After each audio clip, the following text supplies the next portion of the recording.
Hello, সঙ্গে সমিতা চ্যানেলে তোমাদের সবাইকে স্বাগত। মে মাসের সেকেন্ড উইকে আমরা চলে গিয়েছিলাম এনজেপি। অ্যাকচুয়ালি আমার হাজব্যান্ডের একটা কাজ ছিল এবং সেই কাজের সূত্রে ও ছুটি পেয়েছিল এবং আমিও টুক করে অফিস থেকে দুদিনের জন্য ছুটি নিয়ে নিলাম। বেসিক্যালি আমরা 2 রাত্রি আর 3 দিনের মধ্যে একটা ছোট্ট ট্রিপ করে এসেছি এবং অ্যামেজিং, খুব ভালো ট্রিপটা ছিল। তো তোমাদের সেটাই শেয়ার করার জন্য আমি আজকে এই ছোট্ট ভিডিওটা করছি। 2 রাত্রি আর 3 দিনে সান্দাকফু ট্রিপ। ইয়েস, এই মাত্র এই ছোট্ট একটা ট্রিপে যে আমরা সান্দাকফু কভার করে দিতে পারবো সেটা ভাবতেই পারিনি। তো সেটার জন্য আমি খুবই এক্সাইটেড হয়ে পড়েছি। হাওড়া থেকে যে কোনো ট্রেন ধরে এনজেপি রাতের ট্রেন হলে সব থেকে ভালো হয়, তাহলে পুরো রাতটুকু কাটিয়ে দেওয়ার পর সকালবেলা একদম ফ্রেশ মর্নিংয়ে যখন এনজেপি নামবে সেখান থেকে বাই কার মানেভঞ্জন চলে যাওয়া যাবে। রাস্তায় যাবার মাঝখানে আমরা একটুখানি ব্রেকফাস্টও করে নিলাম। এই রেস্টুরেন্টটা ভালোই ছিল, অ্যাকচুয়ালি ধাবা টাইপ রেস্টুরেন্টগুলো এখানে অনেকগুলোই রয়েছে। আমরা আই লাভ দার্জিলিং হোটেল বলে একটা হোটেলের রেস্টুরেন্টে ওখানে খেলাম ব্রেকফাস্ট, এরকম মোমো পেয়েছিলাম, মোমো খেয়েছিলাম।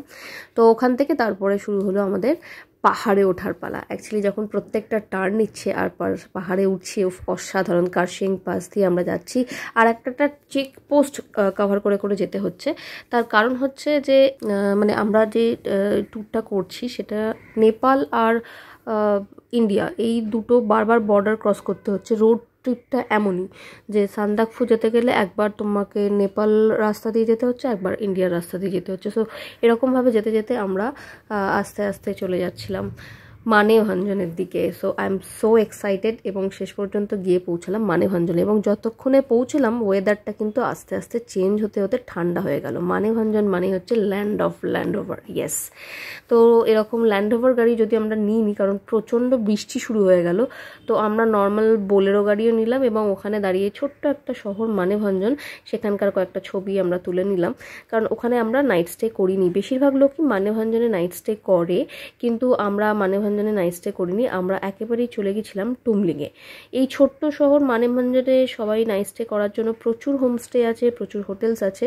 বেসিক্যালি যারা এই ট্রেকিং করে সান্দাকফু, ফালুট এসবগুলোতে যেখানে ট্রেকিং করে ওঠা যায় বা গাড়ি করেও যাচ্ছে যারা, তারা সবাই এই মানেভঞ্জনে থাকারই চেষ্টা করে। আর মানেভঞ্জন থেকেই কিন্তু গাড়িটা চেঞ্জ করে নিতে হয়, কারণ মানেভঞ্জনে ইন্ডিয়ার গাড়ি আসে, তারপর থেকে আমাদের যেতে হয় নেপালের গাড়িতে।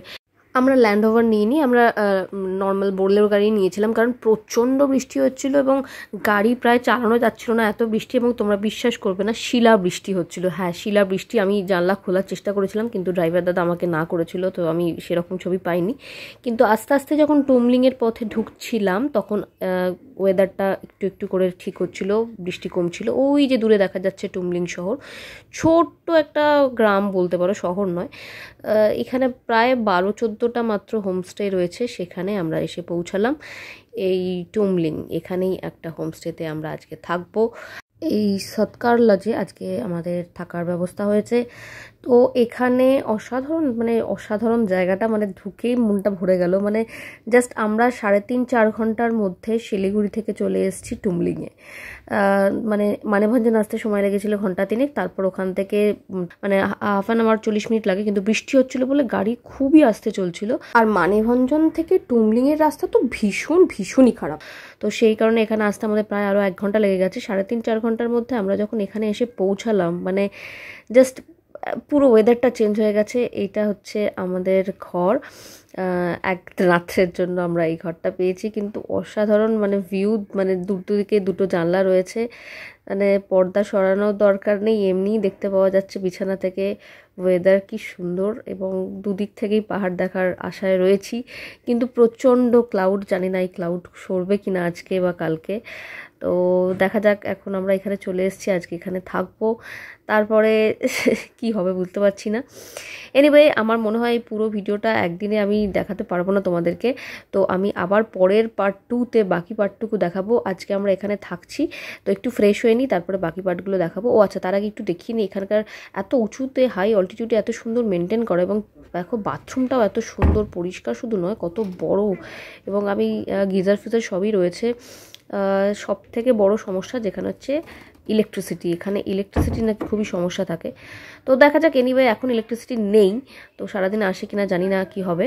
আমি রেডি হয়ে নিই আর পার্ট 2 রেডি করি তোমাদের জন্য। ততক্ষণ তোমরা লাইক করো, শেয়ার করো সঙ্গে সমিতা চ্যানেলকে, আর কমেন্ট করে জানাও কেমন লাগছে এই টুমলিং ট্যুর।